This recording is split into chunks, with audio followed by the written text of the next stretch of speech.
నువ్వు ఏ రోజు దేవుని సన్నిధిలో సంతోషించలేవు, ఏ రోజు నువ్వు దేవుని సన్నిధిలో ఆనందించలేకపోతున్నావు, ఏ రోజు దేవుని సన్నిధిలో ఉల్లాసించలేకపోతున్నావు, ఆ రోజు దేవుని ఆత్మ నీ మీద లేదని అర్థం. దేవుని ఆత్మ నీ మీద ఉంటే యు రిజాయిస్, నువ్వు పట్టలేనంత సంతోషం. నీ ప్రవర్తన మారిపోతుంది, నీ విధానం మారిపోతుంది, నీ చూపులు మారిపోతుంది. మీరు ఎక్కడ ఉన్నా సంతోషంగా ఉంటారు, ఏమీ లేకపోయినా సంతోషంగా ఉంటారు. మీ చర్చిలో ఇద్దరే ఉన్నా నువ్వు సంతోషంగా ఉంటావు. ఎందుకో తెలుసా? నీ దేవుడు నీతో ఉన్నాడు. ఆయన ఆత్మస్వరూపిగా నువ్వు ఆయనతో పాటు కలిసి ప్రయాణం చేస్తున్నావు.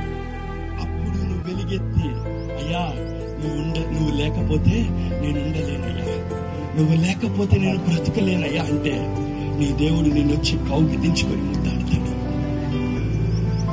ఇది గుండె లోతుల్లో నుంచి మొదలయ్యే ఆనందం తమ్ముడు, అక్క. ఇది గుండె లోతుల్లో నుంచి మొదలయ్యే ఆనందం.